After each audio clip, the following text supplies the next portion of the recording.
Members of the media, good afternoon. It is a privilege and an honor this afternoon to bring you two ministers from South Africa. On my immediate right, I have Minister Edna Molewa. She's the leader of the South African delegation. She'll make one or two brief comments. And then on the other side, we've got Minister Naledi Pandor. The minister is the Minister for Science and Technology. She'll talk to what that department is doing in this subject of climate change. I hand over to Minister Molewa.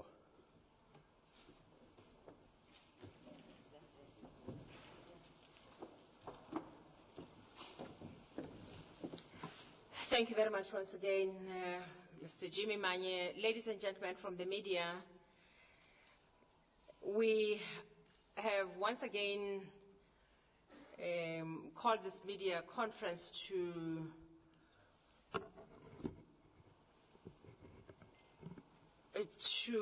inform you about part of the work that we do as South Africa. Yesterday, we had our Minister of Economic Development with us here in this room, who spoke about the initiatives that South Africa has embarked upon on climate change response program, as flowing from the response policy as we have indicated, and this being our contribution to the South African initiative on reduction of carbon emissions, but also saying to the whole world that indeed we have embarked on practical measures to reduce the carbon emissions. Now today we will be led by our Minister for Science and Technology, who will speak to us about the science initiatives. And some of those initiatives you may have seen at the Expo. We have said as a country, we want to move scientifically and from the scientific point of view also, to continue to innovate, to continue to ensure that we are also advanced in terms of technology. Now, Minister is going to be leading that discussion within that context as a department and as our leader within the science area. We have said to you that as we were tabling our report, working on our report on the response policy, we actually engaged the scientists of South Africa. So what you are seeing as policy of South Africa is actually part of that policy. At the negotiations level, we would like to update you that our teams are still engaged, and I think some of you may have heard, if not all of you, the pronouncements that would have been made by various countries. Once again, would like to indicate and answer this question before it comes, that it is still very early. The negotiations are still starting, have just begun actually, and we believe that by the end of this week we should be able to indicate to you what is the outcome at least of the initiative or the discussions at the level of our negotiators, when we would be joined by our ministers for the high-level discussions next week. But yes, things are going smooth. We are confident that we are on track from logistics, substance, and every other thing. Things are quite okay. We are happy thus far. Thank you very much. And over to you, Minister. Thank you very much, Minister Molewa, and good afternoon, colleagues. Well, we prepared a brief outline detailing some of the work that is being supported by the Department of Science and Technology, and indicating the various exhibitions that have been mounted by some of the science councils and the science-related institutions in South Africa.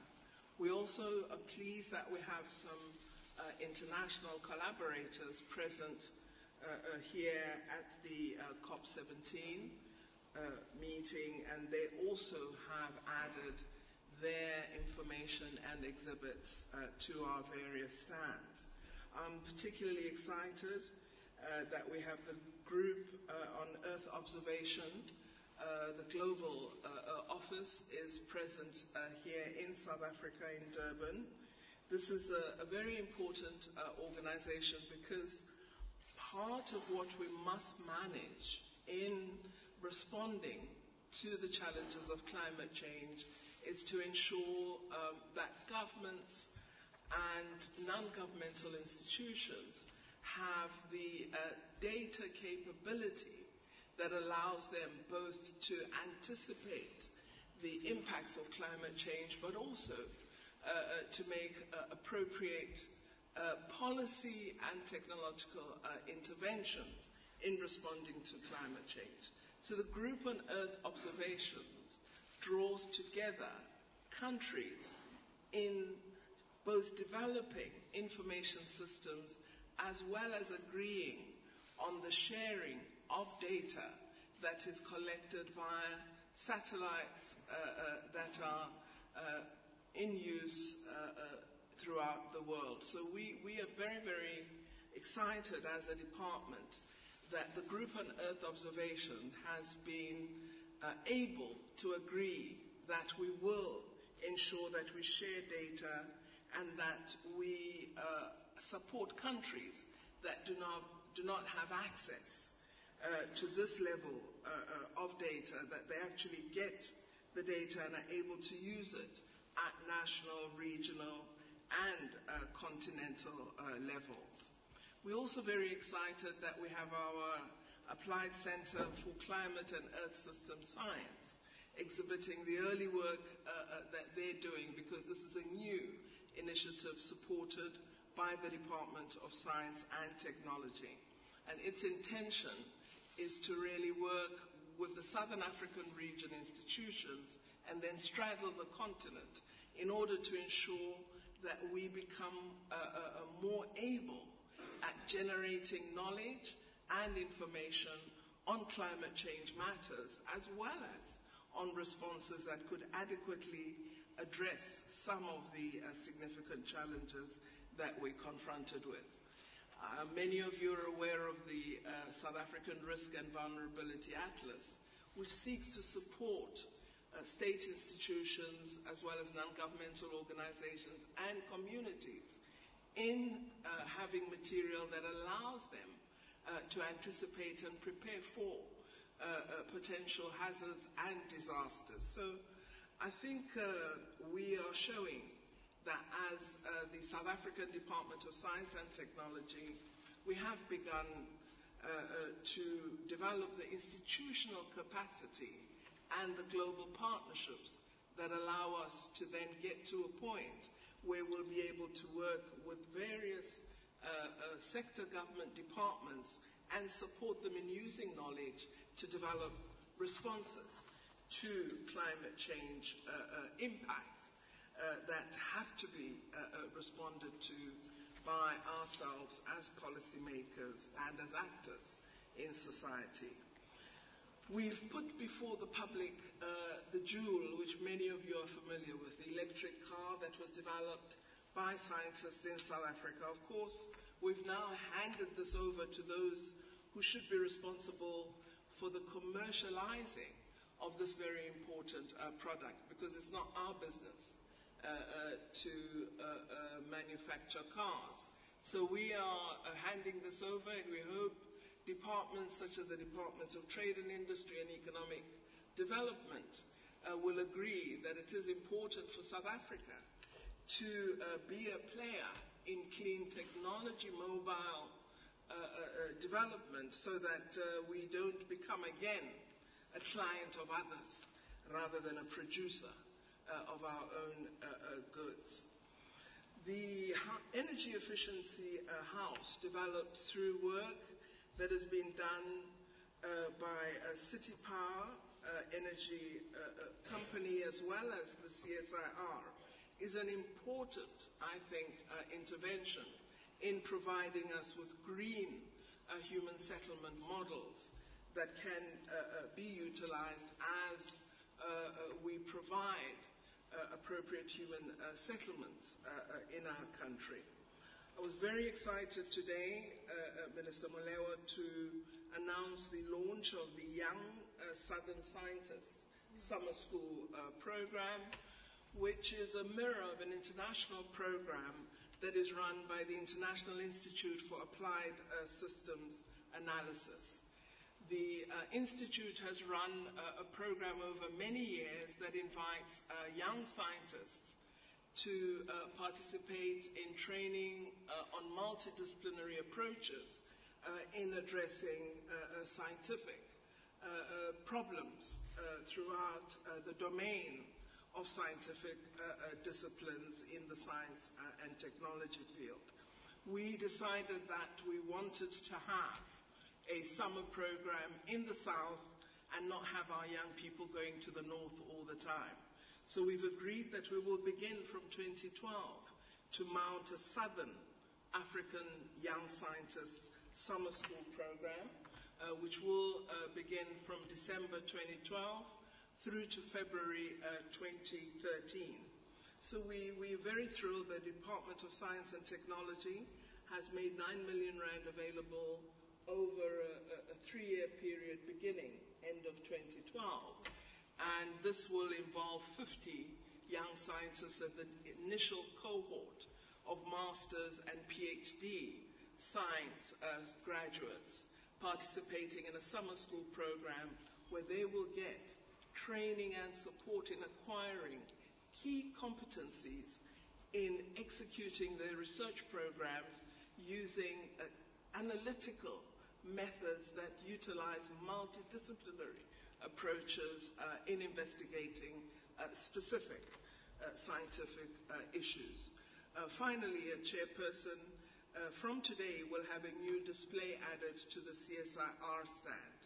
The display features a 1,200-year-old baobab tree, of which the isotopes in the rings of the tree have been analyzed, with the intention of giving us insights into the environmental conditions from the time of planting of this tree, and hence the analysis of the climate change changes that have taken place over the total growth span of the baobab tree. So this, we believe, is a very important addition to the wide range of stands that are available as part of the stands of the Department of Science and Technology, many other government departments, as well as the private sector. I've been fairly astounded at the levels of innovation that there are. And I think the key question that confronts all of us is how do we move from exhibition to practical implementation of the very exciting innovation that we see in the stands and in the various exhibitions at this conference. So, Minister, that briefly outlines some of the work that we've brought to this conference. And of course, it's not merely exhibiting products. It's also, as I indicated, our announcement that we realize it's not merely developing the technology, it's the human resources that must do the research, that should be trained with the capabilities to actually carry out the studies that will give us the solutions of the future. So the young people are absolutely key to what must be done, and we are investing in them as part of the work that we support as the Department of Science and Technology. Thank you very much. Right. Thank you very much, Minister. Now we're going to open the session for questions. Yes, ma'am. Lady in front. If you could just introduce yourself first. Sure. Sarah Wild from Business Day. I wanted to ask, it seems like we have a lot of technology initiatives focusing on climate change. Are we pushing strongly for tech transfer to take place, like a lot of other African countries? And if so, are we going to focus on mitigation or adaptation? Okay.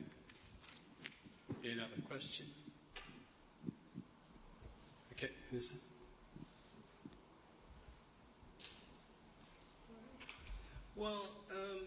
certainly technology transfer is an important part of the deliberations, and we're really thrilled that at this meeting we have seen the first gathering of the Technology Executive Committee that was established following the Cancun meeting. So there's a clear intention to address the subject of technology development and technology transfer.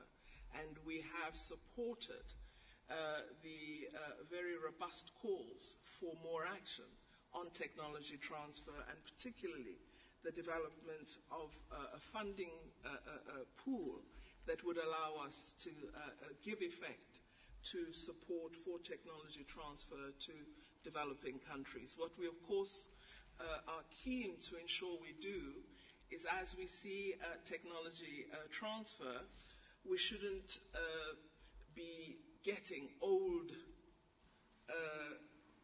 useless technology and having the more modern technology, residing in the developed world. So we want to have iPad 3 technology transferred to us, not iPad 1. And I think it's a very important matter that we would have to pay attention to. You have to look at both mitigation as well as adaptation. I think it depends on the particular problem you're addressing. And we're thrilled that as we look at adaptation, we're seeing that from traditional practices, there are lessons that we can learn as scientists in the field of agriculture as well as water resource management.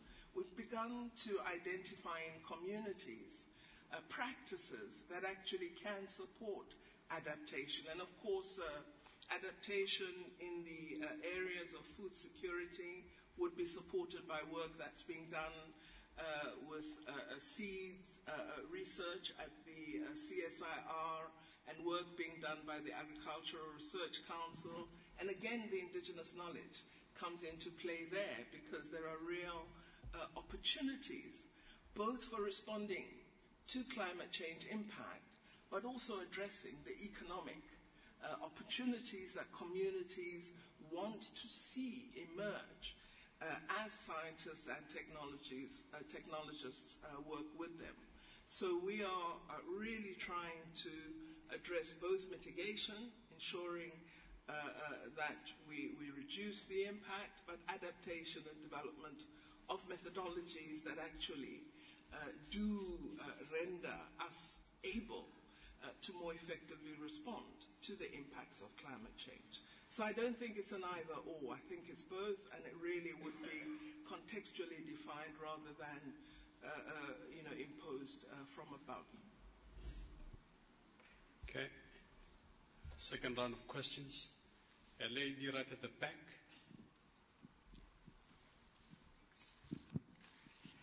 Hi, it's Rochelle Seaton-Rogers from SABC Radio. Minister Molewa, sorry to go away from the technology issue. I just want to check, there have been reports that the Climate Fund negotiations are falling apart. Can you just give comment on that? And then as well, I just want clarity when you say you want to operationalize the Climate Fund here in Durban. What exactly does that entail? What exactly does operationalize mean? Thanks. Okay. The lady in front, third row from the front, she's sitting next to the Deputy Minister of Science and Technology, Honorable Anekom. Hello, my name is Rachel Baird. I'm from the Church Times in London. I imagine that a lot of countries here have business people on their delegations. And today we heard earlier from a South African NGO that on the South African delegation you have somebody who works for Eskom, the power generating company, and also somebody who works for a company called Sasol. Can you tell us if that's true, please? Okay. Last question.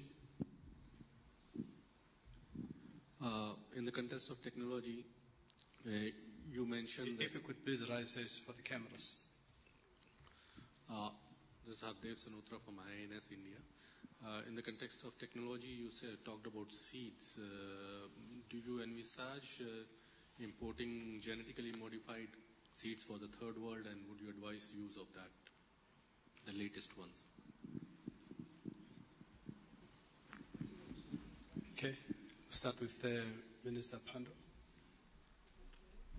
Well, I think really one of the things we're trying to encourage, because we have research councils that are competent in developing particularly drought-resistant seeds, and seeds that have a larger yield than some of the seeds currently in use, that we would want our science councils to really do the key work in this regard, where importation is regarded as an important part of the strategy we develop nationally.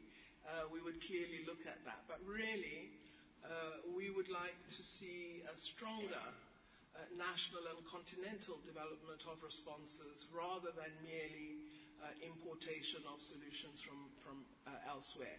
But of course, we work very closely in IPSA with India and Brazil, and are looking at what's being done in those two countries particularly, because there is progress that we have noted with respect to food security with some of the Brazilian technology, as well as very important lessons from India with respect to use of indigenous knowledge.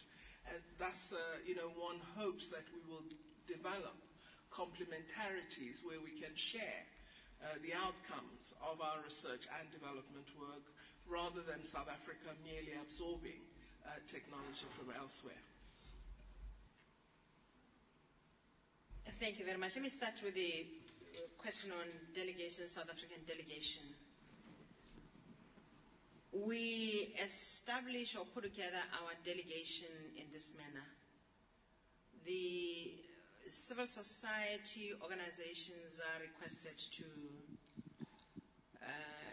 give us their representatives who they would have selected in the manner in which civil society would deem it fit, as they usually do. The same applies to business. We have business organizations in South Africa, and there is an umbrella organization, BUSA, as you know, and the same process is followed.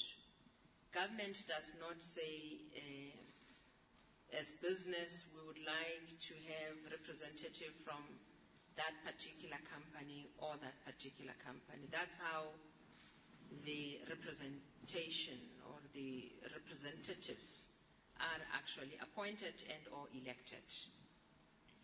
That's the first part of the response. The second area is really that in that selection, we do not expect that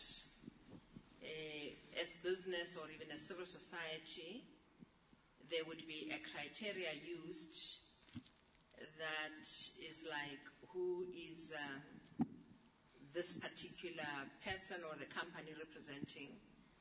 I take it that the question behind the question really is what we have been picking up, that the two representatives or from companies you have mentioned are some of those that are seen to be contributing to the carbon emission, as we have heard, and I would like to answer that part of the question as well, so that I don't leave it unattended to. The people who are here at this conference, even parties themselves, I mean, just as a principle, are not selected to come to conference on the basis that you are potentially a less polluter or you are a high polluter.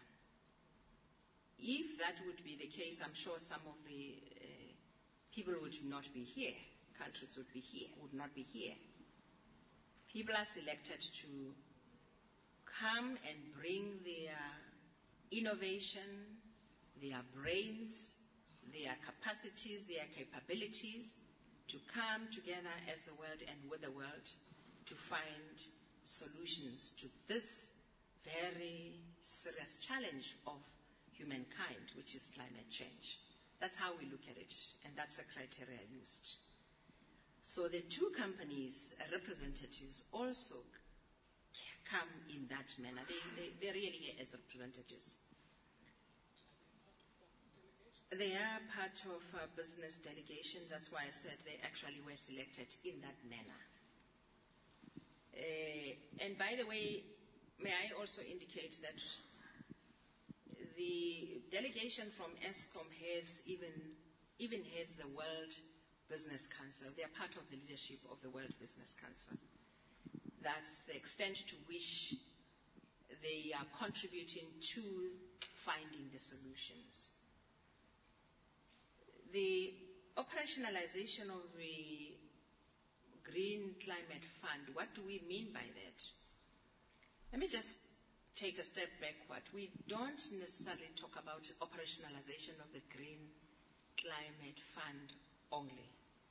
When we talk about, we refer to operationalization of certain things. It's all Cancun decisions. It's a Green Climate Fund, it's a capacity building, it's issue, it's an adaptation committee, it's an ICA, MRV, all those decisions that were taken in Cancun. We're really saying because most of them, if not all, they are about modalities, they are about institutions. You know, the Green Climate Fund in particular, the team that worked on the Green Climate Fund, under the leadership of South Africa, Norway, and Mexico, was really working on establishment of the institution, establishment of the modalities.